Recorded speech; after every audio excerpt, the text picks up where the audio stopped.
चुनावों के बीच बुरी फंसी ममता बनर्जी। ममता के चहेतों पर कसा कानून का शिकंजा। अमित शाह के एक्शन से बौखलाई टीएमसी। सीबीआई ने 5 आरोपियों पर दर्ज की एफआईआर। नमस्कार, मैं हूं परवीन शेख। आप देख रहे हैं कैपिटल टीवी की स्पेशल स्टोरी। पश्चिम बंगाल का उत्तर 24 परगना जिले का संदेश खाली पिछले कई महीनों से सुर्खियों में है। इस मामले में सीबीआई ने जमीन विवाद, मारपीट और महिलाओं के साथ हुए अत्याचार के मामले में संदेश खाली के 5 पावरफुल असरदार लोग और अज्ञात लोगों के खिलाफ मामला दर्ज कर लिया है।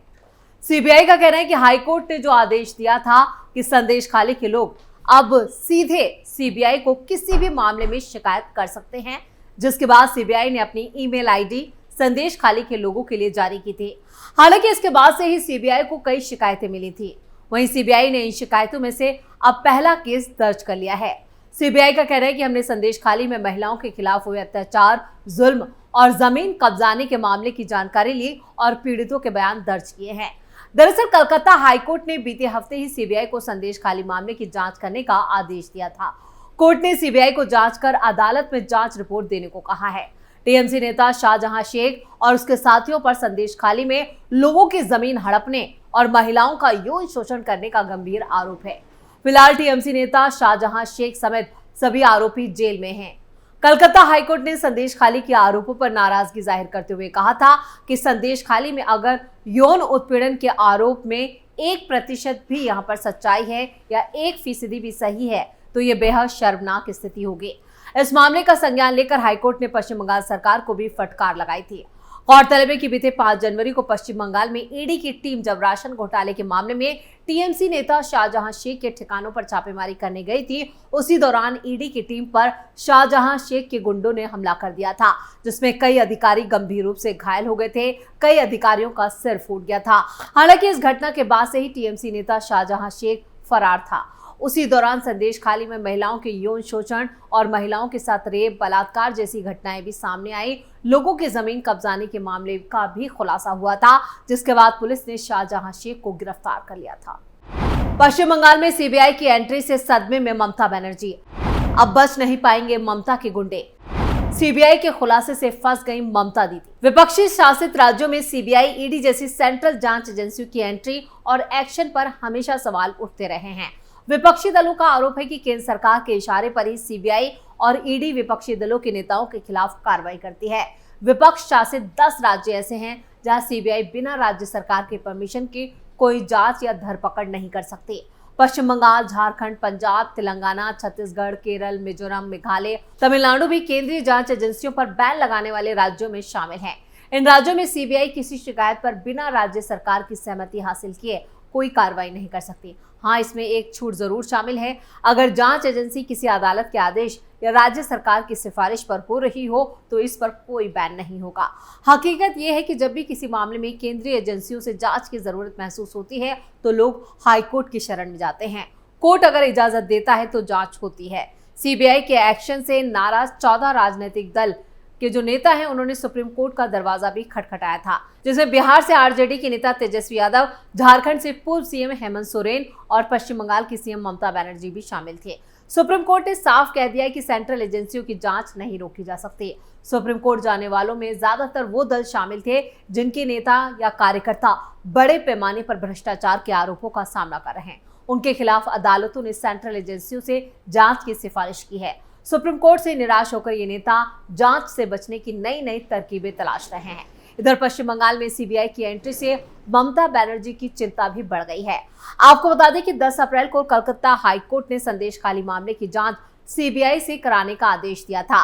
हाईकोर्ट ने महिलाओं के खिलाफ हुए अत्याचार और जमीन के कब्जों के मामलों की जांच के लिए सीबीआई को यहां पर निर्देश दिया था, आदेश दिया था और हाईकोर्ट ने यह आदेश संदेश खाली में जमीन कब्जाने और यौन हिंसा से जुड़ी याचिकाओं पर सुनवाई करने के बाद किया। कलकत्ता हाईकोर्ट के चीफ जस्टिस ने पश्चिम बंगाल सरकार को उसके रवैये पर कड़ी फटकार भी लगाई थी। टीएमसी से निष्कासित नेता शाहजहां शेख पर महिलाओं के साथ रेपने और जमीन कब्जाने के गंभीर आरोप यहां पर उस पर लगे थे और शाहजहां शेख के लोगों ने वहां पर मछली पालन के लिए भी जो कृषि जमीन है उसे गैर कानूनी रूप से बदला और इसके साथ ही स्थानीय लोगों की जमीन पर भी कब्जा किया। इस दौरान शाहजहां शेख और उसके साथियों ने महिलाओं का रेप तक किया। पश्चिम बंगाल के राज्यपाल और केंद्रीय एजेंसियों के दौरे में महिलाओं ने यौन उत्पीड़न के कई गंभीर आरोप लगाए थे। आपको बता दें कि कलकत्ता हाईकोर्ट की कड़ी फटकार के बाद ही बंगाल पुलिस ने 52 दिनों से फरार चल रहे शाहजहां शेख को अरेस्ट किया था। पहले राज्य सरकार ने सभी मामलों की जांच सीआईडी को सौंपी थी, लेकिन बाद में हाईकोर्ट के आदेश के बाद जांच सीबीआई को ट्रांसफर कर दी गई। शाहजहां शेख से ईडी ने बंगाल के राशन घोटाले के सिलसिले में भी बशीरहाट की जो जेल है यहाँ पर सब डिवीजन जेल, उसमें पूछताछ की थी और उसके बाद उसे अरेस्ट किया था और उसके बाद सीबीआई ने उसे अपनी गिरफ्त में ले लिया। वैसे चुनावों के बीच ममता बनर्जी जांच एजेंसियों को लेकर काफी हमलावर हैं। पश्चिम बंगाल की मुख्यमंत्री ममता बनर्जी ने बीजेपी और प्रधानमंत्री नरेंद्र मोदी पर हमला बोलते हुए कहा है कि वो देश और लोकतंत्र को जेल में बदलने का काम कर रहे हैं। ममता ने दावा किया कि ईडी और सीबीआई जैसी एजेंसियां सरकार की जेब में है। टीएमसी प्रमुख ममता बनर्जी ने चेतावनी दी कि अगर पार्टी नेताओं को गिरफ्तार किया गया तो उनकी पत्नियां सड़कों पर उतर जाएंगी। ममता बनर्जी ने कहा कि प्रधानमंत्री नरेंद्र मोदी यहां पर आए और उन्होंने कहा कि 4 जून के बाद भ्रष्टाचार के खिलाफ बहुत सख्त कार्रवाई की जाएगी, मगर उनकी इस बात से मतलब चुनाव के बाद विपक्षी नेताओं को सलाखों के पीछे भेजने से है। पीएम को क्या इस तरह की बात करनी चाहिए? क्या हो अगर मैं भी कहूं कि चुनाव के बाद बीजेपी नेताओं को जेल में डाला जाएगा, लेकिन मैं नहीं कहूंगी क्योंकि लोकतंत्र में इस तरह की चीजें अस्वीकार्य हैं। पश्चिम बंगाल के बांकुड़ा में लोगों को संबोधित करते हुए टीएमसी प्रमुख ममता बनर्जी ने आरोप लगाया कि बीजेपी पूरे देश को जेल में तब्दील कर रही है। उन्होंने टीएमसी के गिरफ्तार नेताओं की पत्नियों से कहा कि वो अपने पतियों के सपोर्ट में सड़कों पर उतरें। ममता बनर्जी ने कहा, लोगों को चुन चुन कर अरेस्ट किया जा रहा है, सबको जेल भेजा जा रहा है। बीजेपी देश और लोकतंत्र को जेल में तब्दील कर रही है। आपकी एक जेब में ईडी और सीबीआई है, जबकि दूसरी जेब में एनआईए और इनकम टैक्स डिपार्टमेंट है। एनआईए सीबीआई बीजेपी के भाई भाई हैं, वहीं ईडी और इनकम टैक्स बीजेपी का टैक्स कलेक्शन फंडिंग बॉक्स। जांच एजेंसियां आपकी सहयोगी हैं जो हमें धमकाने का काम कर रही हैं, लेकिन बीजेपी हमें डरा नहीं सकती। तो ममता ने आदिवासी नेता और झारखंड के पूर्व मुख्यमंत्री हेमंत सोरेन और दिल्ली के मुख्यमंत्री अरविंद केजरीवाल की गिरफ्तारी को लेकर भी केंद्र पर निशाना साधा। टीएमसी प्रमुख ने कहा कि आपने आदिवासी नेता हेमंत सोरेन को क्यों गिरफ्तार किया? मेरी उनकी पत्नी से बात हुई है। बंगाल सीएम ने कहा कि अरविंद केजरीवाल को क्यों गिरफ्तार किया गया? अब उन्हें जेल से काम करना पड़ रहा है। उनकी गिरफ्तारी से कुछ फर्क नहीं पड़ेगा क्योंकि वो चुनाव बड़े अंतर से जीतेंगे। ममता बनर्जी के ये बयान उनकी बौखलाहट को दिखा रहे हैं क्योंकि चुनावों में सेंट्रल फोर्सेस की मौजूदगी और अब राज्य में सीबीआई की एंट्री से ममता दीदी बैकफुट पर आ चुकी हैं। उन्हें समझ नहीं आ रहा है कि वो क्या करें। वैसे भी बंगाल का इतिहास हिंसा से भरा रहा है, लेकिन इस बार चुनाव आयोग ने ऐसी तैयारी की है जिससे ममता के गुंडे कुछ नहीं कर पा रहे हैं। अगर इन चुनावों में कोई धांधली की गई तो गंभीर नतीजे ममता सरकार को भुगतने पड़ सकते हैं। वैसे ममता सरकार सिर्फ संदेश खाली पर ही नहीं फंसी है, बल्कि शिक्षक भर्ती घोटाले ने भी उनकी नाक में दम कर रखा है। आपको बता दें कि शिक्षक भर्ती घोटाले मामले में कलकत्ता हाईकोर्ट ने पश्चिम बंगाल स्कूल सेवा आयोग पैनल की गई भर्ती को रद्द कर दिया है। इस भर्ती में 5 से 15 लाख रुपए की घूस लेने तक के आरोप हैं। कोर्ट के इस फैसले से करीब 26,000 शिक्षक एक झटके में बेरोजगार हो गए। लोकसभा चुनाव के बीच कलकत्ता हाईकोर्ट के इस फैसले को ममता बनर्जी और उनकी सरकार के लिए बड़ा झटका माना जा रहा है।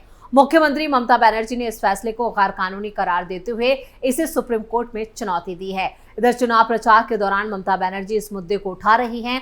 ममता ने 26,000 शिक्षकों की नौकरी खत्म करने के लिए कलकत्ता हाईकोर्ट के आदेश पर नाराजगी जताते हुए कहा है कि अब एक भी शिक्षक बीजेपी, कांग्रेस या फिर सीपीएम को वोट नहीं देगा। बंगाल सीएम ने कहा कि इन पार्टियों को किसी भी सरकारी कर्मचारी का वोट नहीं मिलेगा। ममता बनर्जी ने बीजेपी पर आरोप लगाते हुए कहा कि उन्होंने अदालत को खरीद लिया है। ममता ने अपनी बात को और स्पष्ट करते हुए कहा कि बीजेपी ने हाई कोर्ट को खरीद लिया है, सुप्रीम कोर्ट को नहीं। मुझे अभी भी सुप्रीम कोर्ट से न्याय की उम्मीद है। शिक्षक भर्ती घोटाला यानी स्कूल सेवा आयोग एसएससी की ओर से 9वीं से 12वीं तक की शिक्षक और गैर शिक्षण कर्मचारियों की भर्ती के लिए साल 2016 में एक परीक्षा आयोजित की गई थी। ये उसी से जुड़ा मामला है और इस परीक्षा का नतीजा नवंबर 2017 में आया था, जिसमें आयोग की तरफ से एक मेरिट लिस्ट जारी की गई थी। लेकिन बाद में संशोधन के नाम पर जब दूसरी मेरिट लिस्ट जारी की गई तो उसमें पहली सूची के कई नाम गायब थे। उनकी जगह कई ऐसे उम्मीदवारों के नाम इस लिस्ट में शामिल थे जिनको दूसरे के मुकाबले कम नंबर मिले थे। दिलचस्प बात यह है कि दूसरी लिस्ट में उस वक्त के शिक्षा राज्य मंत्री परेश अधिकारी की बेटी अंकिता अधिकारी भी शामिल थी। पहली लिस्ट में टॉप 20 में सिर्फ यहाँ पर जो उम्मीदवार थे वो बबीता सरकार का नाम शामिल था। हालांकि बाद में जब दूसरी सूची आई तो उसका नाम वहां से गायब हो गया था और वेटिंग लिस्ट में चला गया था, जबकि परेश अधिकारी की बेटी अंकिता अधिकारी बबीता से कम नंबर लाने के बावजूद दूसरी लिस्ट में टॉप पर आ गए। इसके बाद बबीता ने इसके खिलाफ हाईकोर्ट में एक याचिका दायर की थी, जिसके बाद ये पूरा मामला सामने आ गया था, जिसमें अब ममता बनर्जी बुरी तरह से फंसी हुई नजर आ रही हैं। तो स्पेशल स्टोरी में इतना ही। वीडियो कैसा लगा नीचे कमेंट करके अपनी राय जरूर दें। वीडियो को लाइक करें, शेयर करें और अगर कैपिटल टीवी को सब्सक्राइब नहीं किया है तो जल्दी से सब्सक्राइब कर लें। नमस्कार।